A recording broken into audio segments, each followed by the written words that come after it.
보살님, 잠시 하던 일을 멈추고 제 목소리에 귀를 기울여 보시겠습니까? 지금 손에 들고 계신 그 걸레, 그 무거운 냄비, 그 차가워진 밥그릇 잠시만 내려놓으세요. 당신의 그 거친 손마디, 밤마다 지릿하게 저려오는 관절의 통증을 제가 압니다. 당신이 흘린 눈물을 누가 알아주겠습니까? 자식들 입에 맛있는 거 들어가는 것만 봐도 배부르다 하셨지요? 남편에게는 고기 한 점 더 얹어주고 당신은 정작 차가워진 찌꺼기 국물에 밥을 말아 넘기던 그 세월이 당신의 얼굴에 바로 턱 아래에 주름이라는 이름으로 새겨졌습니다. 참으로 모질고도 고된 삶이었습니다. 누구는 평생 놀고 먹어도 재물이 쌓이는데 당신은 평생 뼈가 닳도록 일해도 남은 건 텅 빈 통장과 깊어가는 한숨뿐이었지요. 때로는 내가 전생에 무슨 죄를 지었길래 이리도 살기가 팍팍할까 싶어 밤마다 남몰래 베개를 적셨을 겁니다. 당신의 그 주름진 턱을 거울로 볼 때마다 세월의 무게가 야속하고 인생이 허무하여 헛웃음만 나오셨지요. 하지만 보살님, 이제는 그 눈물을 닦으셔야 합니다. 당신이 가진 그 턱 아래의 주름, 그것은 그저 늙어서 생긴 흉터가 아닙니다. 그것은 하늘이 당신의 고생을 다 헤아리고 있다는 증표이며 이제 곧 들이닥칠 대운이 머무는 길목입니다. 고생 끝에 낙이 온다는 말, 그냥 위로의 말이 아닙니다. 당신의 그 깊게 패인 주름은 가난 귀신이 더 이상 들어오지 못하게 막아주는 당신만의 황금 방패가 될 것입니다. 이제 당신의 인생 후반전이 시작됩니다. 그동안 당신이 흘린 피땀이 땅에 스며들어 이제는 대보호라는 열매로 맺힐 때가 되었습니다. 남들은 것만 화려한 인생을 살 때 당신은 내면의 강인함으로 오늘을 버티셨습니다. 그 고통의 시간이 바로 지금 당신을 부자로 만드는 밑거름이 된 것입니다. 보살님, 지금 거울을 한번 보세요. 그리고 당신의 턱 아래를 손으로 조심스럽게 쓸어보세요. 그곳에 당신의 인생을 뒤바꿀 엄청난 기운이 꿈틀대고 있습니다. 저는 오늘 보살님께 이 기운을 어떻게 깨우는지, 어떻게 그 닫혀있던 재물의 문을 활짝 열어젖힐 것인지 그 비방을 알려드리려 합니다. 너무 늦었다고 생각하지 마세요. 지금부터가 진짜 당신의 황금기입니다. 당신의 턱 아래 생긴 그 주름이 이제는 재물을 담는 복주머니가 될 것입니다. 마음을 비우고 저를 따라와 주십시오. 당신의 말년이 다시는 눈물 없이 오직 풍요와 안락함으로만 가득 차게 해드리겠습니다. 보살님, 고통스러운 과거의 긴 터널을 지나 여기까지 오시느라 정말 고생 많으셨습니다. 이제 그 무거운 짐을 내려놓고 당신의 턱 아래 자리 잡은 그 운명의 흔적을 함께 풀어보겠습니다. 보살님, 관상학에서 턱은 지각디가피이라 하여 그 사람의 말년 운과 재물을 담아두는 창고를 의미합니다. 보살님의 턱 아래 마치 깊은 골짜기처럼 자리 잡은 그 주름이 우연히 생긴 것이라 생각하십니까? 절대 그렇지 않습니다. 그것은 바로 터주신 던드께서 보살님의 고단했던 지난 세월을 기록해둔 성스러운 흔적입니다. 우리네 인생은 산과 같습니다. 산에 비가 많이 오면 골짜기가 깊어지듯 보살님의 삶에 그토록 풍파가 많았기에 재물을 담을 그릇이 그만큼 깊고 넓게 파인 것입니다. 젊은 시절 남들은 떵떵거리며 살 때 보살님은 구분 등으로 세상을 견디셨지요. 그 흘린 땀방울이 보이지 않는 영적인 에너지가 되어 보살님의 턱 아래 주름이라는 재물 저수지에 차곡차곡 쌓이고 있는 중입니다. 이것이 바로 하늘이 보살님께 주시는 마지막 기회, 대운의 서막입니다. 그동안 보살님의 살림이 왜 펴지지 않았는지 아십니까? 그것은 바로 가난 귀신이 보살님의 그 귀한 주름을 알아보고 그곳에 자리를 잡고 앉아 재물이 들어올 구멍을 막아두었기 때문입니다. 집안 구석구석, 제대로 관리되지 않은 낡은 물건들, 곰팡이가 핀 벽지, 그리고 당신 스스로를 향한 나는 왜 이리 팔자가 사나울까 하는 그 부정적인 생각들. 이것들이 바로 가난 귀신이 가장 좋아하는 먹이입니다. 하지만 걱정 마십시오. 보살님의 턱 아래 주름은 이제 더 이상 고생의 흔적이 아닙니다. 이 주름은 이제 황금 방패가 되어 보살님을 괴롭히던 애군을 튕겨내고 오직 복과 재물만을 끌어당기는 자석으로 변할 것입니다. 하늘은 공평합니다. 평생 남을 위해 베풀고 희생했던 그 마음을 이제는 당신 스스로를 위해 돌려받을 때가 되었다고 말씀하시는 것입니다. 칠성님, 터티니께서 당신의 턱 아래를 굽어 살피고 계십니다. 그 주름 속에는 보살님이 자식들을 위해 끓여주었던 따뜻한 된장국 한 그릇에 온기가 남편의 옷깃을 여며주었던 손길의 사랑이 깃들어 있습니다.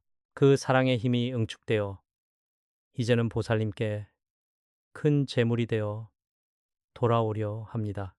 이 운명을 제대로 받아들이기 위해선 먼저 당신 스스로가 귀한 존재임을 깨달아야 합니다. 당신은 결코 가난한 사람이 아닙니다.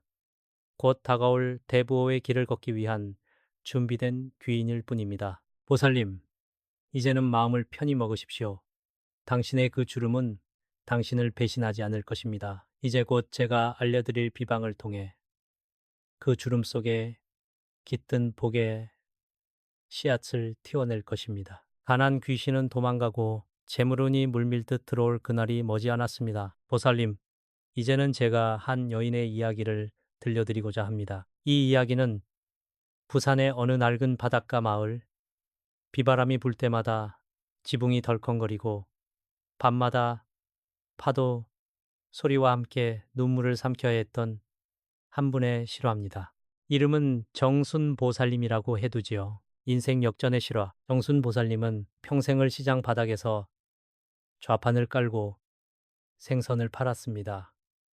새벽 3시면 어김없이 일어나 손끝이 갈라지고 피가 맺히도록 비린내 나는 생선을 다듬으셨지요. 그분의 턱 아래에는 오늘 우리가 이야기하고 있는 바로 그 깊은 주름이 선명하게 자리 잡고 있었습니다. 자식 셋을 혼자 힘으로 공부시키느라 당신 몸 하나 제대로 돌보지 못해 류마티스 관절염이 온몸을 쑤셔대도 그저 내 팔자가 이러니 어쩌겠나 하며 한숨으로 하루를 견디셨습니다. 어느 추운 겨울날이었습니다. 텅 빈 장바구니를 들고 집으로 돌아오던 길, 빚쟁이들의 독촉에 시달리다 못해 바닷가 방파제에 주저앉아 엉엉 소리 내어 우셨습니다. 하늘이시여, 이 못난 늙은이에게 언제까지 이런 고통을 주실 겁니까? 그때였습니다. 우연히 길을 지나던 노스님 한 분이 멈춰서서 정순보살님의 얼굴을 가만히 들여다보셨습니다. 그리고는 이렇게 말씀하셨지요.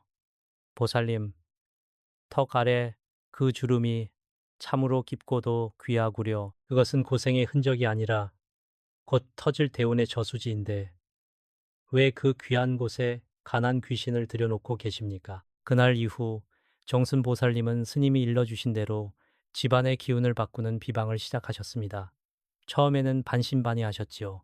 이까짓 게 무슨 소용이 있을까 싶었지만 믿져야 본전이라는 심정으로 매일 새벽마다 정성을 다하셨습니다. 낡은 장롱 밑에 먼지를 걷어내고 구석에 처박혀 있던 썩은 사과 하나, 깨진 그릇 하나를 버리며 집안의 응어리를 먼저 풀어내셨습니다. 신기한 일이 벌어지기 시작했습니다. 세 달이 채 지나지 않아 늘 속을 썩이던 막내 아들이 갑자기 취업 소식을 전해왔고 그토록 팔리지 않던 작은 텃밭이 갑자기 개발지로 선정되어 뜻밖의 큰 돈이 들어오게 되었습니다. 정순보살님의 턱 아래 주름은 이제 더 이상 한숨의 골짜기가 아니었습니다. 그곳은 이제 재물이 스스로 찾아와 머무는 복의 통로가 된 것입니다. 마을 사람들은 깜짝 놀라 물었습니다. 아니, 정순 씨, 요새 얼굴이 왜 이리 훤해졌어? 무슨 좋은 일이라도 있어? 보살님, 정순 보살님이라고 특별한 기도를 했겠습니까? 아닙니다. 그저 자신의 처지를 한탄하는 대신 자신의 얼굴에 새겨진 그 주름의 의미를 축복으로 받아들이고 가난 귀신이 머물 자리를 없애는 작은 정성을 실천했을 뿐입니다. 오늘 제가 들려드린 이 이야기는 정순 보살님만의 이야기가 아닙니다.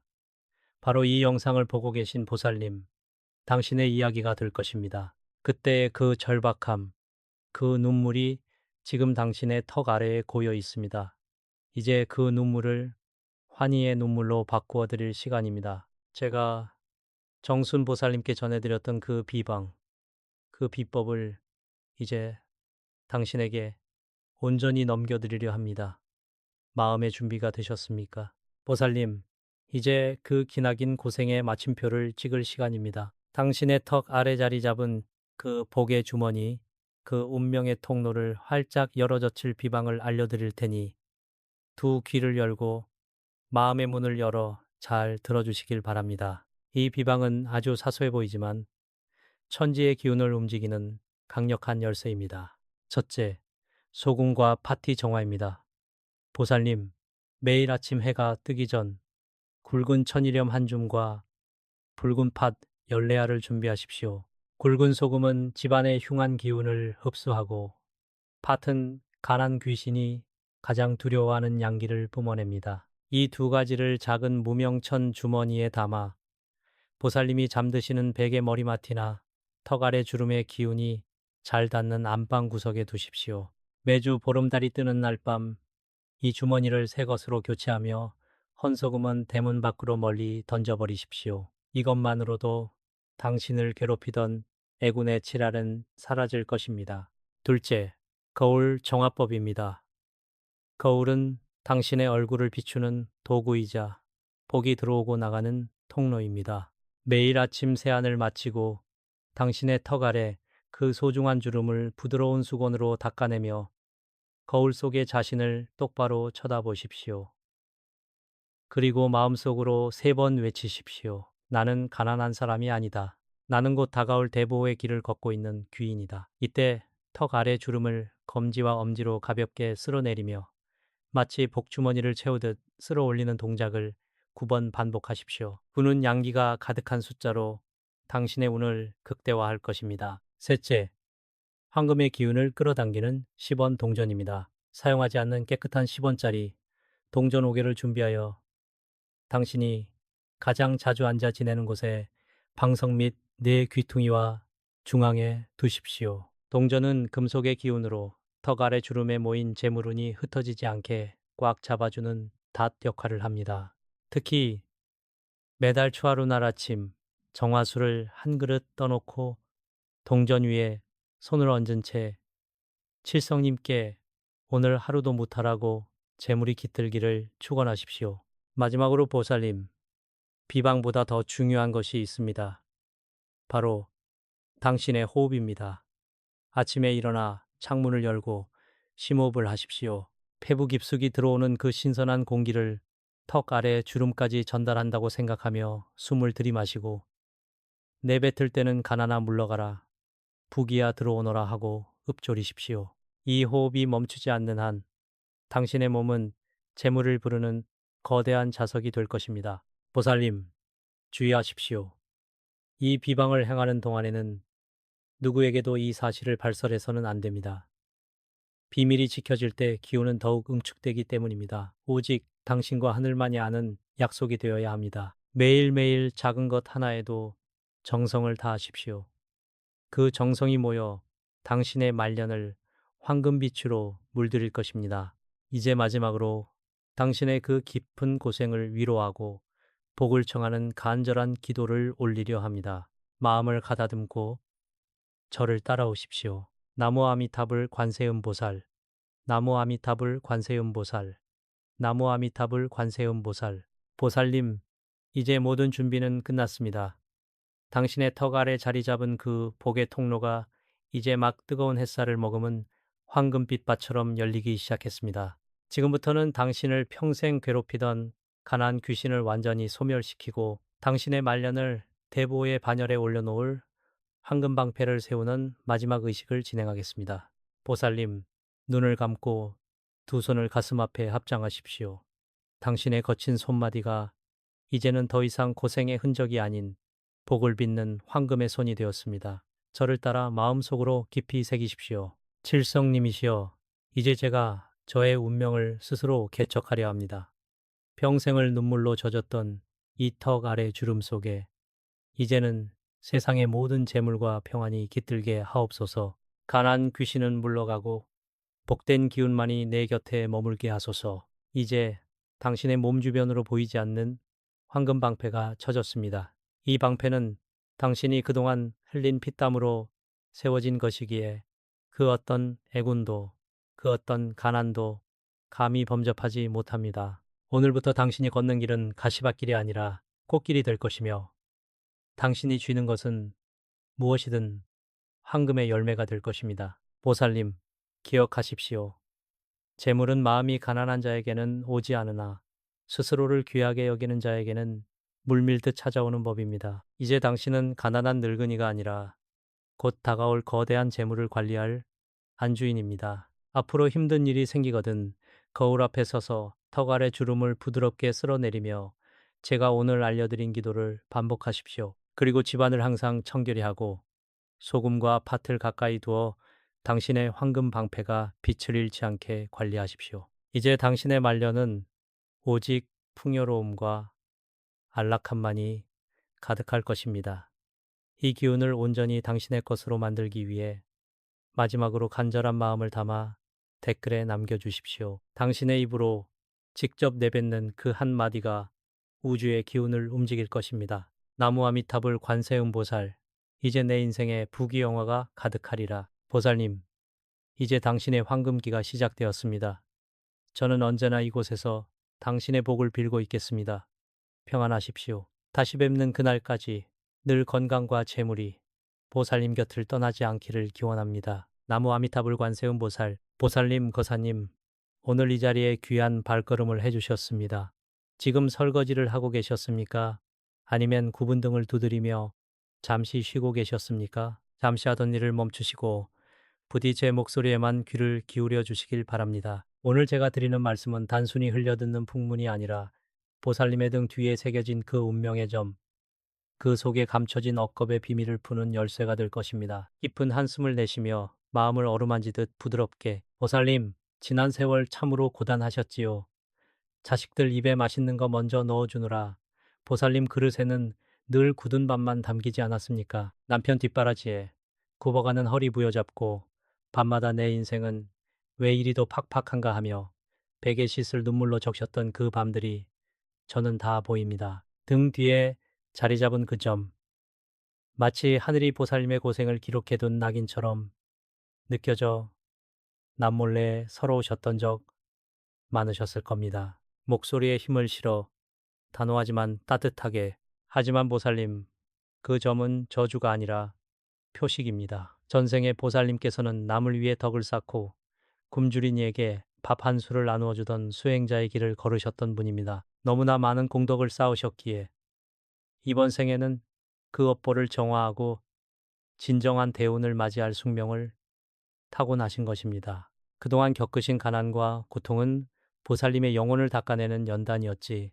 결코 보살님을 벌주기 위함이 아니었습니다. 천천히 강조하며 지금껏 보살님의 삶이 엉킨 실타래처럼 풀리지 않았던 것은 보살님이 부족해서가 아닙니다. 집안 구석구석에 깃든 가난 귀신이 보살님의 등 뒤에 있는 그 귀한 기운을 갉아먹고 있었기 때문입니다. 보살님의 그 점은 이제 곧 황금빛으로 빛날 대운의 입구입니다. 하늘은 고생 끝에 낙이 온다는 평범한 말을 넘어 보살님께서 그동안 쌓아온 인고의 세월에 대해 이제는 정당한 보상을 주려 하십니다. 조금 더 가까이 속삭이듯 신뢰감을 주면 보살님, 이제는 스스로를 탓하는 마음을 버리십시오. 거울 속에 비친 보살님의 얼굴이 비록 주름지고 지쳐 보일지라도 그 등 뒤의 점을 기억하십시오. 그것은 보살님이 얼마나 고귀한 존재인지 증명하는 하늘의 인장입니다. 제가 오늘 그 굳게 닫힌 대운의 문을 어떻게 열어야 하는지, 어떻게 하면 등 뒤의 점이 다시금 복을 불러들이는 자석이 될 수 있는지 아주 상세히 일러드리고자 합니다. 희망을 주는 어조로 앞으로 이어질 이야기 속에서 보살님은 왜 그동안 돈이 모이지 않았는지, 왜 가족들이 보살님의 마음을 몰라주었는지 그 이유를 명확히 깨닫게 되실 겁니다. 그리고 제가 일러드리는 작은 비방 하나하나를 실천하실 때마다 보살님의 삶은 마치 겨울눈이 녹고 봄꽃이 피어나듯 서서히 하지만 분명하게 변할 것입니다. 부디 마음을 굳게 먹고 끝까지 제 길을 따라와 주십시오. 보살님, 거사님, 제 목소리가 들리시지요? 지난번 첫 번째 이야기를 통해 보살님의 등 뒤에 새겨진 그 귀한 점이 단순한 점이 아니라 전생부터 이어져 온 보살님만의 고귀한 인장이자 대운의 문이라는 것을 말씀드렸습니다. 오늘 우리가 함께 풀어갈 이야기는 왜 그 대운이 지금까지 보살님을 비껴가고 있었는지 그 깊은 영적 원인을 파헤치는 시간입니다. 마음의 빗장을 열고 부디 집중하여 들어주시길 바랍니다. 깊은 한숨을 내쉬며 애처로운 듯한 어조로 보살님, 혹시 집안 구석구석을 둘러보셨습니까? 곰팡이가 핀 벽지, 삐걱거리는 문지방, 그리고 무엇보다 보살님의 손때가 묻은 낡은 주방, 그곳에 가난 귀신이 살고 있다는 사실을 알고 계셨습니까? 보살님께서는 평생 가족들을 위해 헌신하며 살아오셨지만 정작 보살님의 집안 기운은 보살님의 그 숭고한 희생을 갉아먹는 존재들로 가득 차 있습니다. 등 뒤에 그 점이 발현되려면 먼저 보살님을 옥죄고 있는 그 영적인 그물을 걷어내야만 합니다. 분석적인 태도로 단호한 목소리, 사주팔자학적으로 볼 때 등 뒤에 점이 있는 분들은 대개 포용력과 희생정신이 강한 사주를 타고납니다. 그런데 이 강한 기운이 나쁜 환경과 만나면 외부의 탁한 기운을 여과 없이 받아들이게 됩니다. 이를 기운의 누수라고 합니다. 보살님의 등 뒤에 있는 그 점은 빛을 받아야 할 안테나와 같은 것인데 집안 곳곳에 쌓인 묵은 먼지, 쓰지 않는 물건, 그리고 맺힌 한뇌의 기운들이 그 안테나를 차단하고 있었던 것입니다. 이것이 바로 보살님의 대운이 꽉 막혀 있던 영적인 이유입니다. 안타까운 마음을 담아 천천히 설명. 특히 주의해야 할 것은 보살님께서 무심코 행했던 작은 습관들입니다. 밤늦게까지 켜두는 거실에 희미한 불빛, 가족들을 위해 남겨두었던 차가운 밥, 정리가 되지 않은 채 방치된 현관의 신발들, 이런 작은 것들이 하나둘 모여 보살님의 운기를 빨아먹는 가난 귀신의 터전을 만들어 왔습니다. 보살님은 아무 잘못이 없습니다. 그저 너무 착하고 성실하게 사셨을 뿐인데 세상이 보살님의 그 성실함을 악용하여 보살님의 복을 가로채고 있었던 것입니다. 단호하고 강력한 어조로 경각심을 주며 보살님, 지금 이 순간부터는 생각을 바꾸셔야 합니다. 나는 왜 이렇게 고생만 할까라는 생각은 가난 귀신이 가장 좋아하는 먹이입니다. 그 대신 등 뒤의 점을 느끼며 나는 이제 곧 대운을 맞이할 준비가 된 귀한 몸이다라고 스스로를 다독이셔야 합니다. 집안의 기운을 바꾸는 것은 거창한 것이 아닙니다. 묵은 것을 버리고 빛을 들이는 것. 이것이 바로 대운을 깨우는 첫 번째 관문입니다. 보살님의 그 고귀한 희생이 이제는 보답을 받을 때가 되었습니다. 미래에 대한 희망을 제시하며 따뜻한 목소리, 이제 원인을 아셨으니 해결책도 찾을 수 있습니다. 다음 이야기에서는 제가 직접 보았던 지독한 가난 속에서도 등 뒤의 점을 이용해 인생을 송두리째 바꾼 어느 보살님의 기적 같은 이야기를 들려드리고자 합니다. 그 보살님도 처음에는 보살님과 똑같은 고통을 겪고 계셨습니다. 어떻게 그 어둠 속에서 빛을 발견했는지 그 생생한 경험담을 듣고 나면 보살님도 확신을 얻게 되실 것입니다. 부디 이 깨달음의 과정을 소중히 여기며 다음 이야기를 기다려 주시길 바랍니다. 보살님, 거사님, 제 목소리가 들리시지요? 지난번 첫 번째와 두 번째 이야기에서 우리는 보살님의 등 뒤에 새겨진 그 귀한 점이 어떤 의미를 지니는지, 그리고 왜 그토록 오랫동안 보살님의 대운이 막혀 있었는지 깊이 살펴보았습니다. 보살님께서는 이제 깨달으셨을 겁니다. 그동안 겪어온 고난은 결코 보살님의 잘못이 아니었다는 것을요. 오늘은 저 길상한 불법이 실제로 보았던 지독한 가난의 굴레를 스스로 끊어내고 인생을 찬란한 금빛으로 뒤바꾼 어느 한 보살님의 기적 같은 이야기를 들려드리고자 합니다. 목소리에 힘을 실어 생생하고 몰입감 있게 부산 감천문화마을 언덕배기 다 쓰러져가는 판잣집에 사시던 어느 보살님 이야기입니다. 그분은 평생을 시장에서 좌판을 벌여 남편의 빚을 갚고 자식들 뒷바라지를 하셨지요. 보살님과 똑같이 등 뒤에 작은 점 하나가 있으셨는데 젊은 시절에는 그것이 창피해 대중목욕탕도 가지 못하셨다고 합니다. 남편은 평생 돈을 벌어오지 않고 술과 도박으로 세월을 보냈고 보살님의 관절은 퉁퉁 부어올라 굽히기도 힘든 상태였지요. 안타까운 마음을 담아 감정을 이입하여 어느 추운 겨울날 그 보살님은 마지막 남은 돈까지 남편의 빚으로 넘겨주고 빈손으로 집에 돌아오셨습니다. 찬밥 한 덩이를 물에 말아 먹으며 텅 빈 방 안에서 통곡하셨지요. 내가 도대체 전생에 무슨 죄를 지었길래 이렇게 고생만 하다가 죽어야 하는가. 그때 제가 그 보살님의 집을 방문했습니다.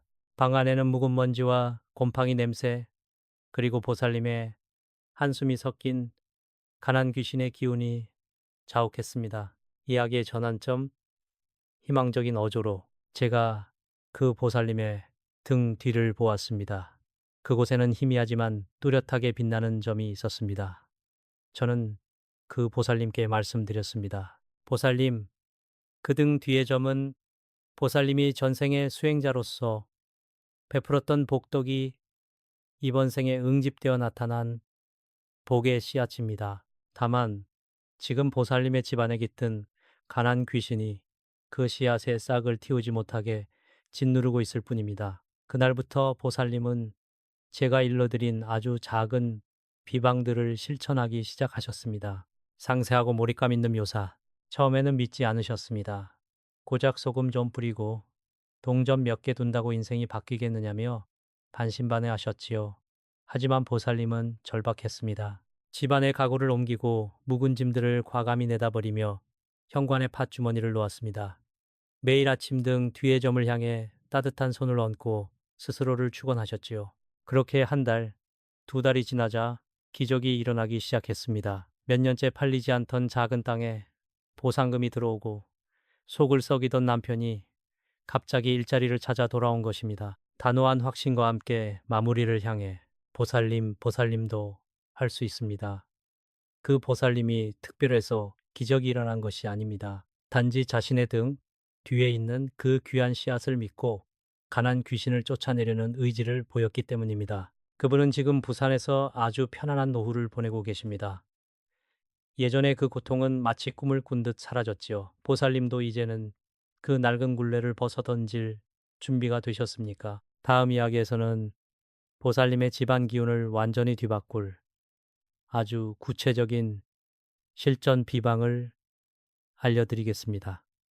이것은 그 누구도 함부로 가르쳐 주지 않는 오직 저만이 전해드리는 귀한 처방입니다. 부디 마음을 가다듬고 다음 이야기를 끝까지 지켜봐 주십시오. 보살님, 거사님, 드디어 오늘 우리가 그토록 기다려온 운명을 뒤바꿀 핵심, 바로 그 비방을 공개하는 시간입니다. 지금까지 우리가 전생의 업을 살피고 왜 내 삶에 그토록 가난 귀신이 들끓었는지 원인을 깨달았다면 이제는 그 가난 귀신을 보살님의 집에서 영원히 내쫓고 막혀있던 대운의 혀를 뚫어버릴 차례입니다. 지금부터 제가 일러드리는 방법은 아주 간단해 보이지만 그 속에 담긴 기의 흐름은 산을 옮길 만큼 강력합니다. 부디 종이와 펜을 준비하시고 한 글자도 빠뜨리지 말고 가슴에 새겨 들으십시오. 신비롭고도 단호한 어조로 주의를 집중시키며 가장 먼저 보살님의 등 뒤에 있는 그 점을 정화해야 합니다.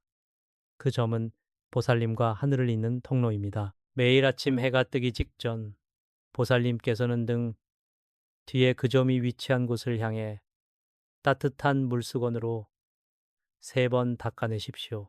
이때 마음속으로 나는 이제 더 이상 고난의 굴레에 얽매이지 않겠다라고 굳게 다짐하셔야 합니다. 그 점을 닦아내는 행위는 전생에 쌓였던 묵은 업보의 먼지를 털어내는 영적인 의식입니다. 구체적인 도구 활용법을 설명하듯 상세하게. 다음은 집안의 기운을 바꾸는 소금과 파티 비방입니다.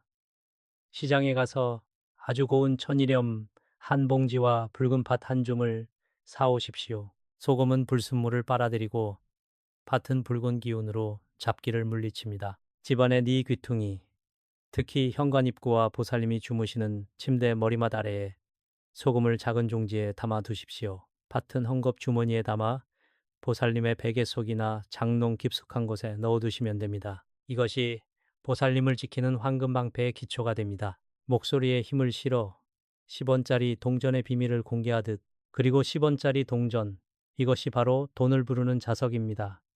구리 성분이 섞인 10원짜리 동전 7개를 깨끗하게 닦으십시오. 이를 현관문 안쪽 바닥 구석에 몰래 두거나 보살님의 지갑 안에 항상 지니고 다니십시오. 숫자 7은 우주의 완전한 조화를 의미합니다. 이 동전들이 보살님의 등 뒤에 있는 점과 공명하여 밖으로 나갔던 재물운을 다시 보살님의 집 안으로 끌어당길 것입니다. 돈이 나가는 구멍을 막고 들어오는 길을 넓히는 아주 귀한 비책입니다. 동작을 유도하듯 부드럽지만 권위 있게 마지막으로 아침마다 행해야 할 기공의 축원법입니다. 두 손을 등 뒤로 돌려 등 뒤에 점이 있는 곳을 가볍게 쓰다듬으며 숨을 깊게 들이마시고 내뱉으십시오. 이때 입 밖으로 소리내어 이렇게 외치십시오. 나는 이제 복을 받을 자격이 있다.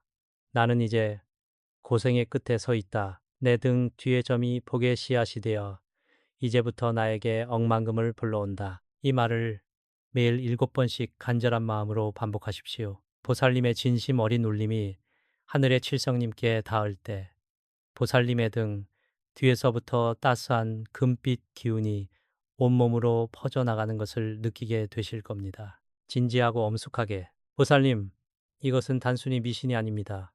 보살님의 마음가짐을 바꾸고 집안의 환경을 정돈하여 운이 들어올 자리를 만드는 과학적인 풍수 비법입니다. 귀찮다 생각하지 마십시오. 이 작은 실천이 보살님의 남은 인생 30년을 완전히 바꿀 것입니다.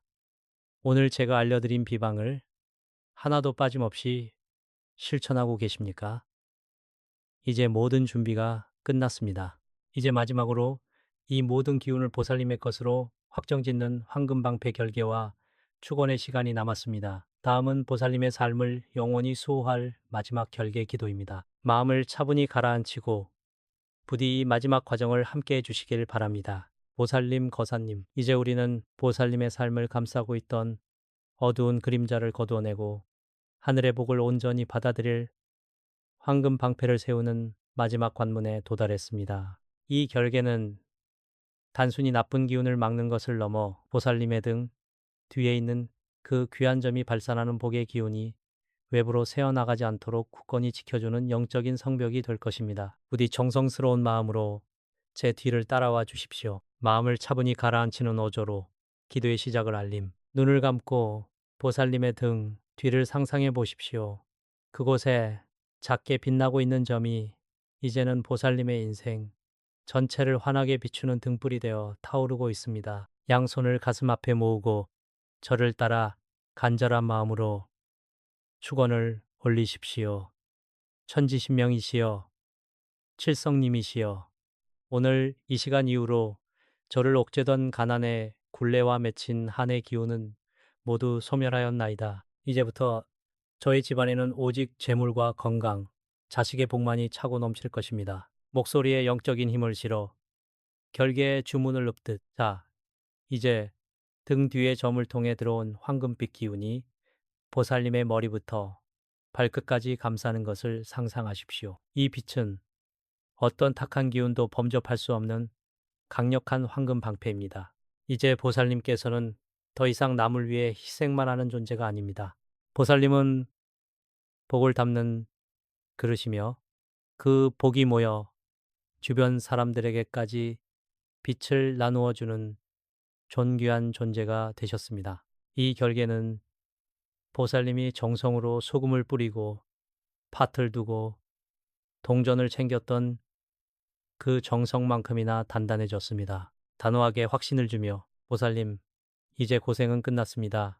앞으로 보살님 앞에 펼쳐질 삶은 지난 세월의 아픔을 보상받고도 남을 만큼 찬란할 것입니다. 돈이 막혔던 혈은 뚫렸고 사람 때문에 상처받던 마음은 치유되었습니다. 이제는 스스로를 사랑하고 등 뒤에 그 표식을 자랑스럽게 여기십시오. 그것은 보살님이 억겁의 세월 동안 쌓아온 공덕의 증명서입니다. 하늘은 결코 정성을 다한 일을 저버리지 않습니다. 부드럽고 따뜻하게 시청자를 격려하며 오늘 이 귀한 대운의 비방을 끝까지 듣고 실천할 마음을 먹으신 보살님은 이미 대운의 문턱을 넘으셨습니다. 이제 마지막으로 스스로의 운을 확정짓는 소중한 의식을 치르겠습니다. 지금 보살님의 간절한 소망을 담아 아래 댓글창에 나무 아미탑을 관세음 보살이라 7번 적어 주십시오. 그 글자 하나하나가 보살님의 운을 굳히는 도장이 될 것입니다. 보살님의 앞길에 영원한 축복과 가피가 함께하기를 저 길상한 불법이 간절히 축원하겠습니다. 여운을 남기며 조용히 마무리. 오늘 이 긴 여정을 함께 해주셔서 감사합니다. 이제 보살님의 집안에, 보살님의 등 뒤에 황금빛 대운이 머물 것입니다. 부디 건강히 그리고 행복하게 사십시오. 다음에 또 다른 복된 소식으로 보살님을 찾아뵙겠습니다. 편안한 밤, 복된 아침 되시길 바랍니다.